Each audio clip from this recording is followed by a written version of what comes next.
So hello guys, ang ituturo ko naman sa inyo ngayong araw na ito ay kung paano gumawa ng Trojan horse head na nasa stick mga mima.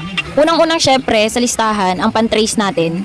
Mas maganda mga mima ko na may pan-trace ka, huwag dediretso sa karton kasi baka magkamali ka. Maraming nakalagay dyan sa Google, maghanap na lang kayo ng pwede nyong gayahan na pan-trace. So ito pala yung mga materials na gagamitin: cardboard, gunting, lapis, glue stick and glue gun. Mas maganda mga mima ko kung meron kayong cutter, mas madali siya. At stick na paglalagyan ng mismong head ng horse. So first step, kunin mo yung pan-trace natin. Magdodrawing lang tayo ng dalawang head.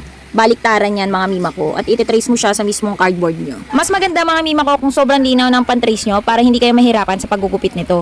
So, pagtapos mong i-trace, gupitin mo na. Ito yung sinasabi ko sa inyo mga mima ko, kaya mas maganda na cutter yung gamitin mo. Kasi wala kaming available na malaking gunting. At wala din kaming available na cutter, kaya yan, nagtiis siya sa masakit na kamay niya. So, after 105 years, natapos din at nahati na din natin ang dalawang na-i-trace natin. So, ang next step naman natin mga mima ko is gugupit naman tayo ng cardboard na magdidikit sila or magtutugtong sa kanilang dalawa, yung parang ganyan. Yung katulad dyan na nasa illustration ko mga mi. Mga 4 inch yung taba niya mga mi, tapos yung haba naman, depende kung makukoat mo yung buong ulo or buong sides ng ulo niya para makoat mo lahat tapos mapagdikit mo talaga sila. So ayan nga pala, gumamit na ako dyan ng blade kasi hindi na talaga kaya ng aking powers. Tapos tinupi ko lang or niroll ko lang siya pabaliktad para hindi tayo mahirapan sa pag sunod ng pattern pag dinikit na natin dun sa mismong cardboard. Niroll natin yung cardboard mga mi kasi para hindi siya lumaban pag nilagay mo na. Mahihirapan ka kung nagmamatigas pa yan at matigas ang ulo niya. Charis.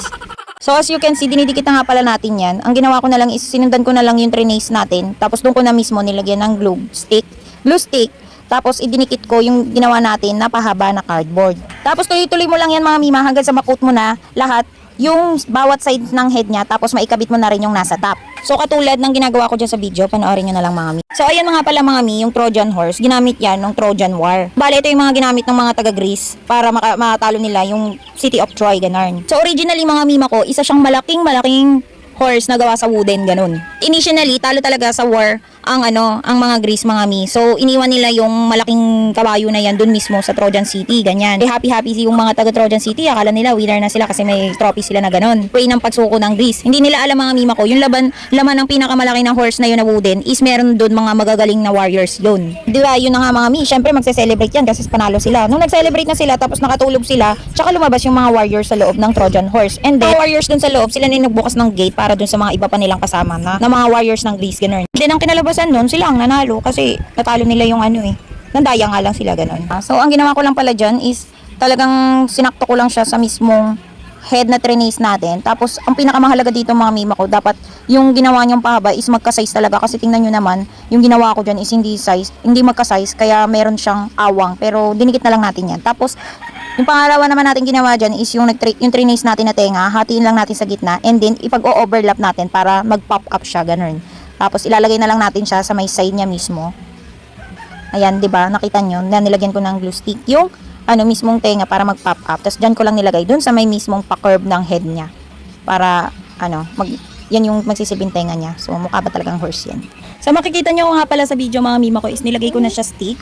Kayo na bahala mga mima ko mag-diskarte kung paano nyo siya mailalagay sa stick. Kasi yung sa akin, nilagyan ko lang talaga siya ng mga pambigat dun sa mismong loob niya para dumikit yung stick. Sa inyong mga retasong pinagugupit ko dyan sa mga ginawa natin, pinaglalagay ko lang dyan sa loob talaga para magkaroon siya ng palaman yung loob. Tapos may kasya ko yung stick, tapos nilagyan ko na lang ng glue stick. So para naman sa mga hair, ganito lang yung ginawa ko. Dinupi ko lang yan sa dalawa, tapos ginupit-gupit ko mga mi para mag-style siya na buhok-buhok ba, ganun. Tapos inilagay ko na lang din siya mga mi ko sa may mismong forehead ng horse. Kasi diba hanggang forehead naman yung buhok nun, kaya dun ko nilagay.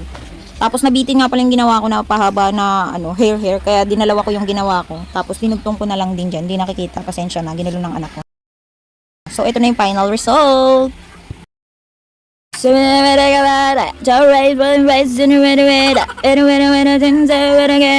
Depende yan sa inyo mga mima ko kung kukulayan nyo pa or babalutan nyo, nasa sa inyo na yun. Yung sa akin, ox na yan kasi Trojan horse naman siya, wala namang kulay yun mga mima.